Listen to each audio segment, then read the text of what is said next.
Hello everyone. Today we are going to discuss types of nuts. This is going to be our practice sheet number 1. Types of nuts. Types of nuts.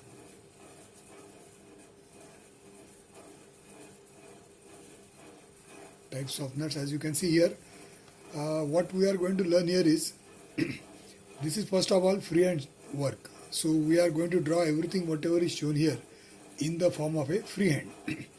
In the process we are going to learn how to draw figures without making use of any instruments. Second thing is we are learning this topic. What are the different types of nuts? Now incidentally let us see what is a nut basically all about. Nut and bolt, as you can see here, forms a screw pair. It is called as a screw pair in the sense that the threading which is provided over here, that threading causes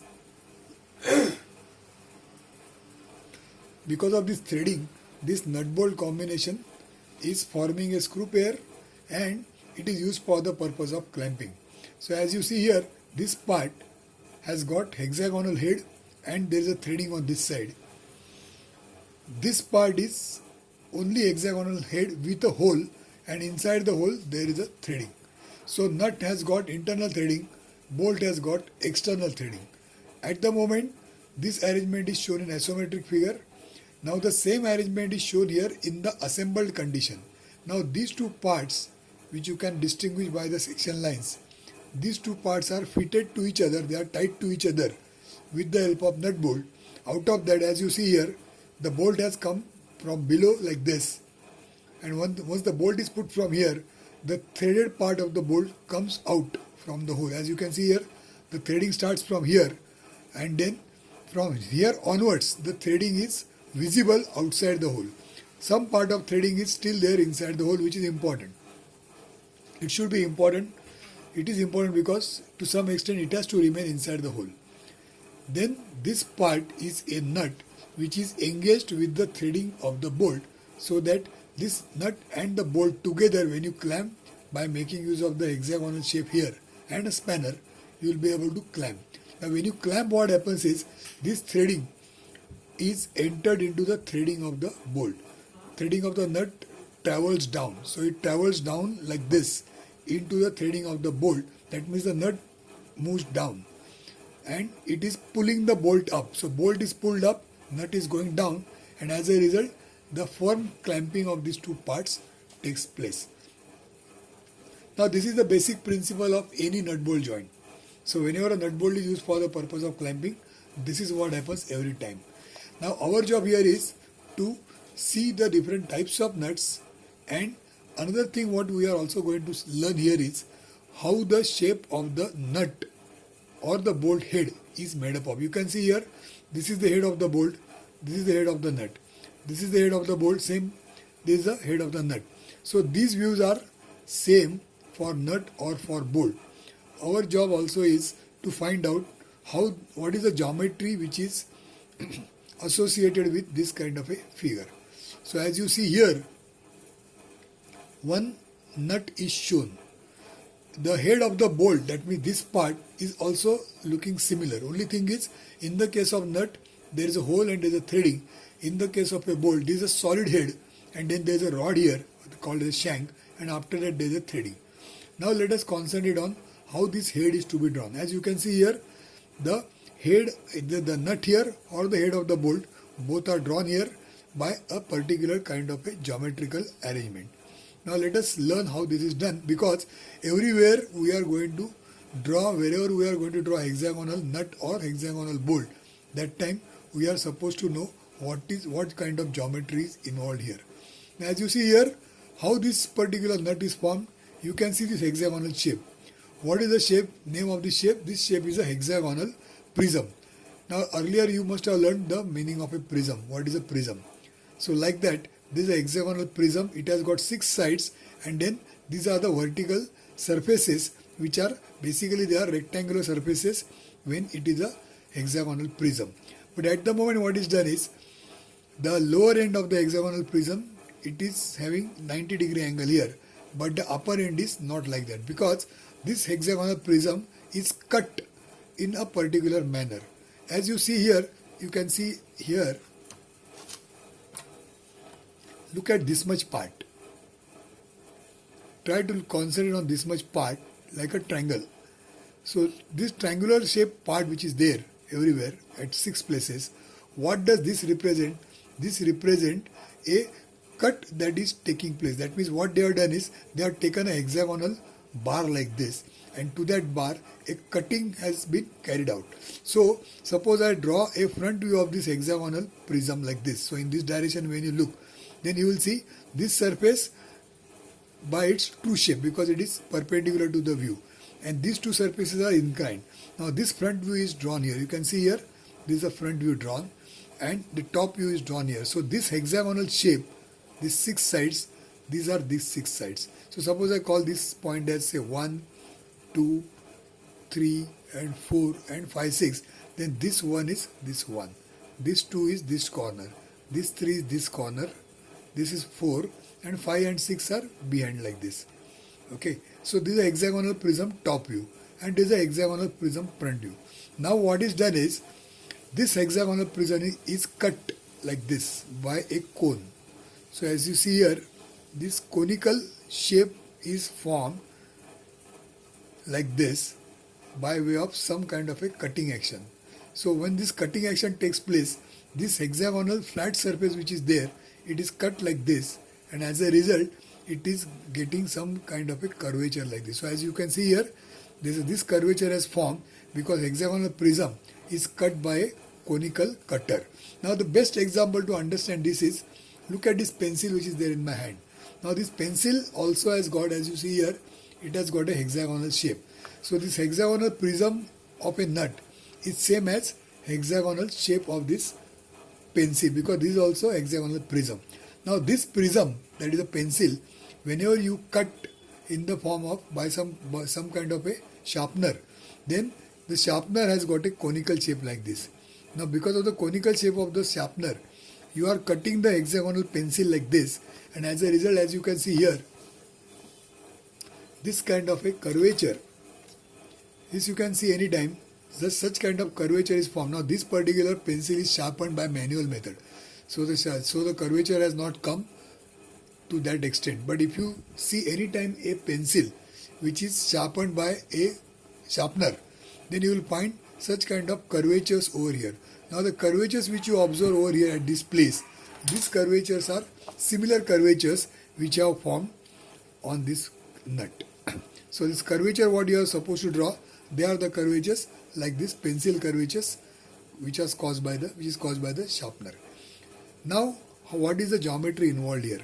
First thing is, the cutter that is used here has got an angle here as 30 degrees. That means the cutting action taking place will be of a 30 degree size. So now if I try to draw it here, then first let me draw the hexagonal prism like this, which will come like this.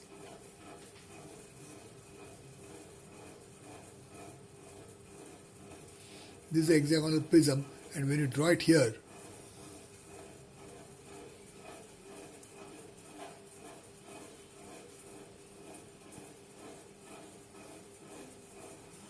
it will look like this. Initially it is like this. I'll draw at the moment, I'll draw just like a pencil line before cutting. Now once it is cut, what happens is, once you cut at this place, see, as you see here, it is cut in such a way that a circle is formed here.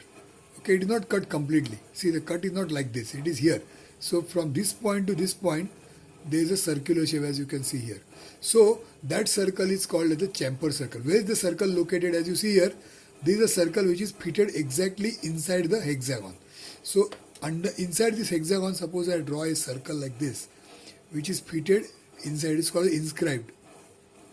So a circle is inscribed like this inside a hexagon. So once you do that, these are the points where the circle has touched to the hexagon. So now, where is this point? This point, if you project like this, it will come exactly at the middle here. Because this is at the middle here, So same way at the midpoint of this and at the midpoint of this is the point. Suppose I call this point as A, then this is going to be A. So here that 30-degree chamfer is there. So what is done is a 30-degree line. Suppose I draw a 30-degree line like this over here and over here, saying that this is 30 degrees. So when this kind of a line is drawn, then now this point A was here, and then this last edge, this edge is this edge. This edge is cut at this place. So this point we have got at this place down there. So we draw a line like this, and this curvature, you can see this line which is there, this line is a curvature. In the top view it is seen as a line, but in the front view it is a curvature starting from this point going to the highest point A. This is the highest point A, and then it comes down to this point. So suppose I call, let's say, this point as X and Y. Then XAY is this X, this A and this Y. So XAY is this XAY, like this. So similarly, I will call this point as B, this point as C, this X, this is Y, this is Z. So X here, Y here, Z will be here, and then B will be here. So the curve Y, B and Z will be Y, B and Z. Similarly, there is Z, there is C, and there is, let's say, M. Z, C, M. Here Z, here C, and here there is M. So the curve is like this. Z to C, C to M. C is the highest point, B is the highest point, A is the highest point. Like that it is. Now this, from here to here, if I take a section here, from this place to this place, everything is flat, horizontal. And from this place to this place, this part, if you look at this part, this is going to be inclined part because this is an inclined surface. So suppose I call this point as let's say small a and small b. So AB is the diameter here. Then this A will be, where this A will be, as you can see here, A, this capital A is here and small a is little inside like this. That means from this point when you draw a tangent, when you draw this particular line, that is a cutter line, that cutter line will go like this. Here also it will go like this, and this is going to be point A. So that means small a and capital A, they are going to be different points. As you see here, capital A is here, small a is here, and there is a difference between the two. So small a becomes here and capital A is at this place. So if I draw this much part separate again, then I will draw it like this.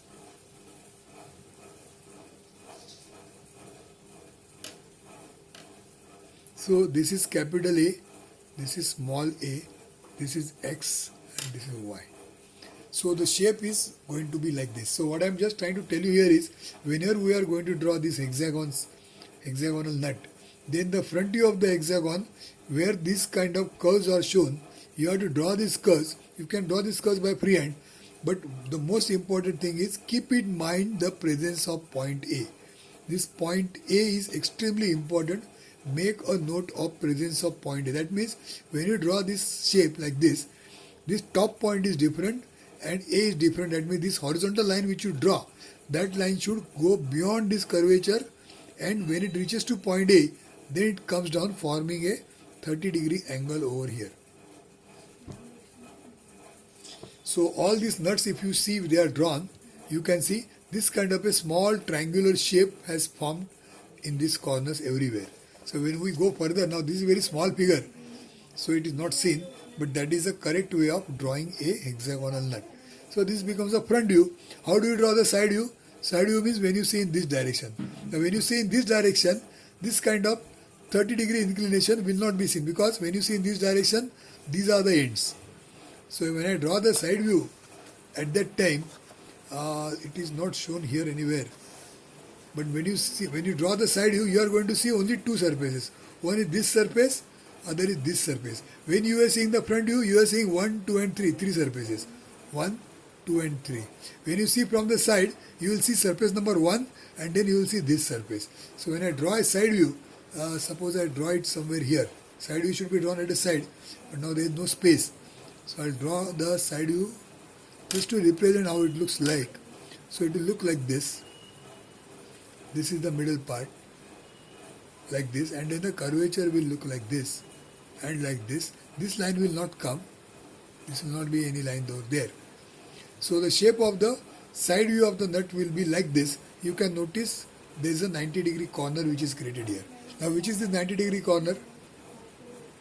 90-degree corner is this place where the chamfer circle, this is a chamfer circle. This is the top line is a chamfer circle. So this line is this circle. This chamfer circle has come to the end of the surface. See, it has come touch to the end of the surface. So this corner is this corner. Suppose I call this corner as E, then this is E. So we should understand exactly the geometry of the nut. What are the various things involved over here? So this way, this is going to tell you how the whole story is behind this nut. Okay. So when we draw a nut, at that time we draw hexagonal shape, then the front view like this. Same thing is drawn here. Now there are certain proportions involved. Shape has got certain proportions. Now when we say that we have drawn a nut of size D, say like 10 mm nut. So when this nut is of size 10 mm, that time this circle, outside circle, is of size 10 mm.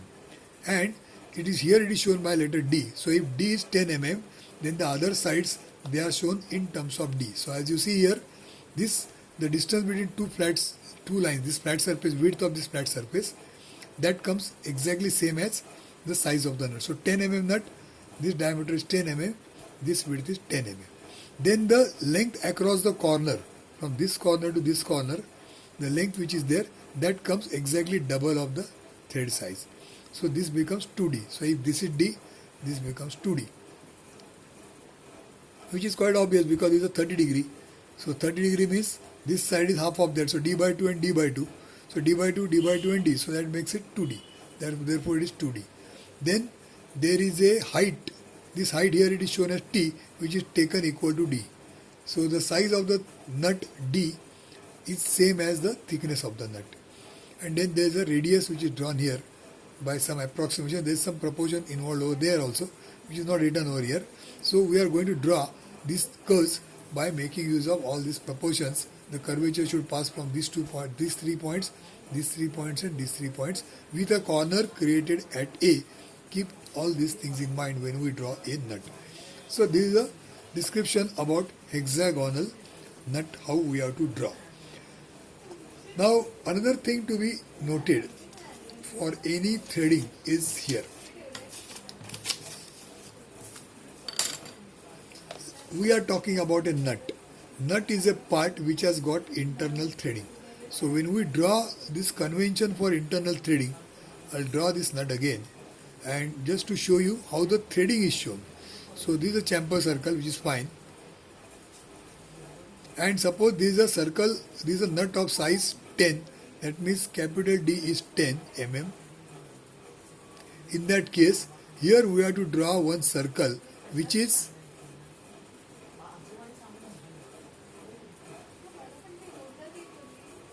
now this circle is of diameter D.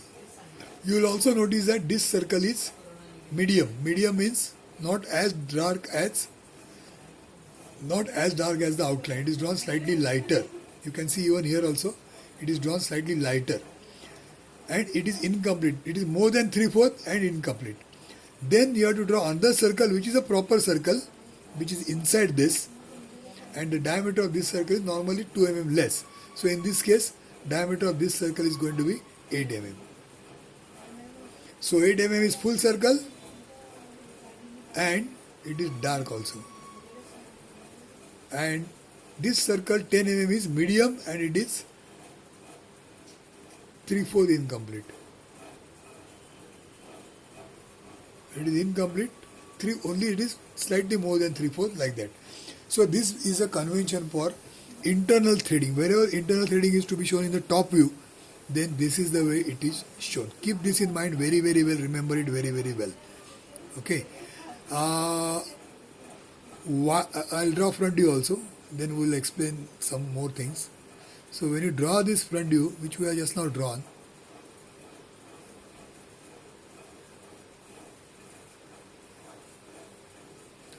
now what is to be noted is this diameter which you draw here, diameter D you should draw.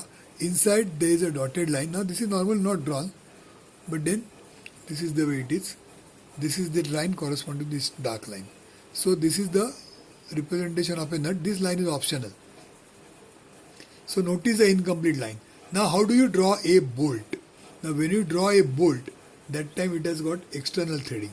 So when you draw a bolt, I am showing you the bolt, say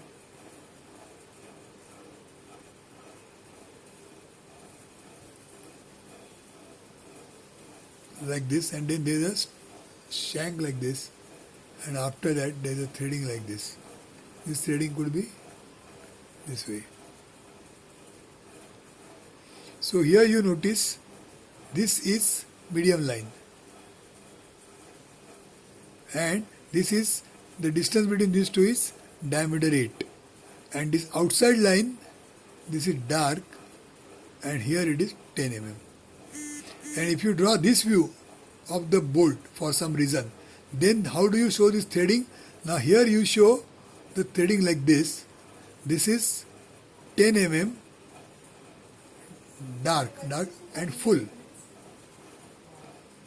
and inside there is incomplete, 3/4 incomplete is inside, whose diameter is 10, and it is medium plus 3/4 incomplete.